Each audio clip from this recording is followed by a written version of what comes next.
get hurt. So you gotta have like Yeah, and I suppose for Division 3 North, obviously a big win for Derry over Cavan, 116 to 211. I suppose discussing Cavan, I suppose first of all, it's a very interesting situation with what's happened with Cavan, obviously winning the Ulster Championship last year. And, coming into Division 3, like I felt personally they'd win every game and get promoted, go up as champions, carry on that momentum from last year. But defeat to Derry, and all of a sudden now they're playing Wicklow, in a game to avoid relegation to Division 4. It's hard to know how they've ended up in this position. Yeah, to be honest, I didn't see the games before this. I seen last weekend. I seen the Derry Cavan game. I didn't see the other games with Cavan. So I don't know. I didn't even pay much heed to the team sheets. I assume that they were missing guys, but like they had Killian Clark last week starting. Faulkner was starting. Galligan came on. Like he made a massive input for them. He obviously won an All-Star, but like he turned against them last year when he was coming on. All of the games he turned on its head when he came on, and then when he started, obviously he played a big role. So not quite at full strength, but they did all right in that game against Derry. Derry were really impressive, like really, really good. Like they just looked like such a good team.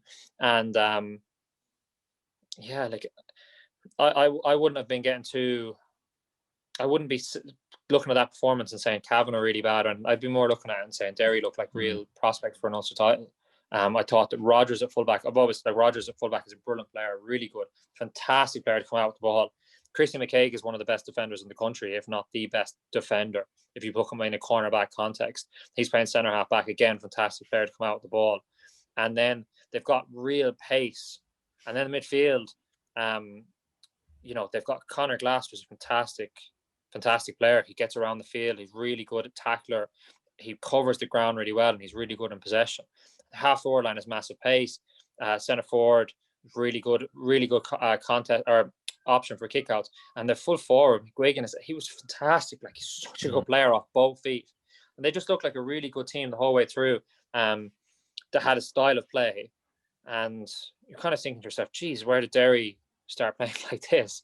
But they've got all of their club guys back and just looked really, really strong. Really good flowing, fast team who move the ball with the foot and have good players throughout their squad and or throughout their 15.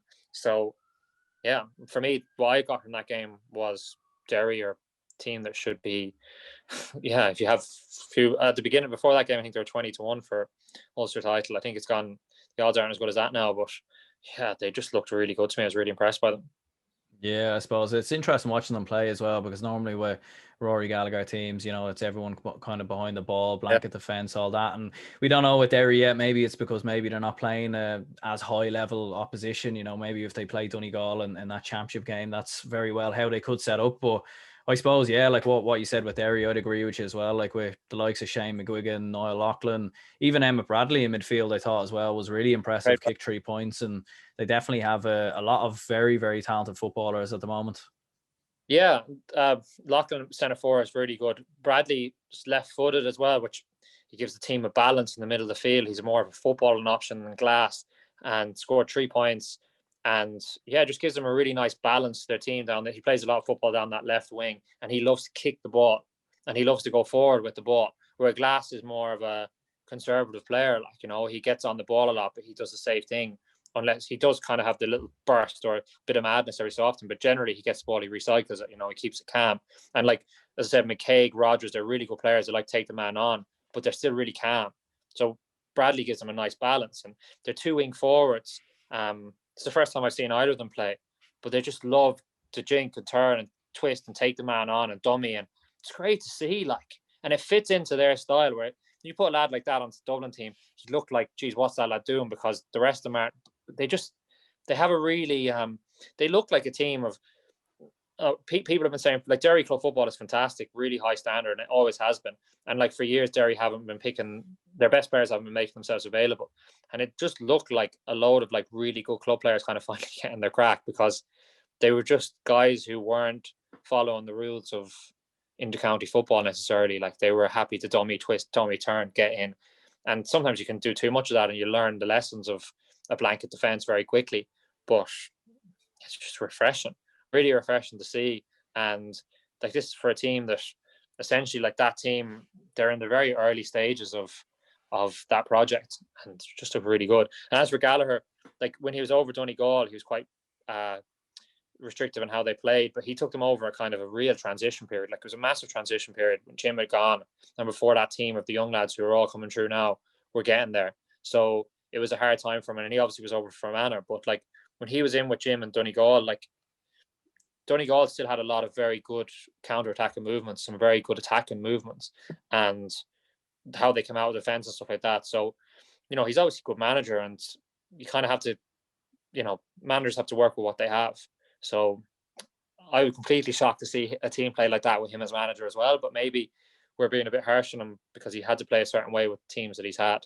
I was just really excited by them. They were the highlight for me of the weekend, watching that Derry team. I was so excited, and especially McGuigan inside. Like, he's just such a good player, and he's so two-footed, and it just shows the strength of having two really good feet, because they couldn't mark him. He'd just come in and step in, shoot. Like, at one stage, you're trying to wonder what foot was he. Like, it wasn't really that clear, because he doesn't even lean off of one side. And he looked like a really good player. So can he carry that? He was so good, and at everything he did, it'd be hard to see why he couldn't carry that through the championship. But yeah, I'm looking forward to seeing how he does.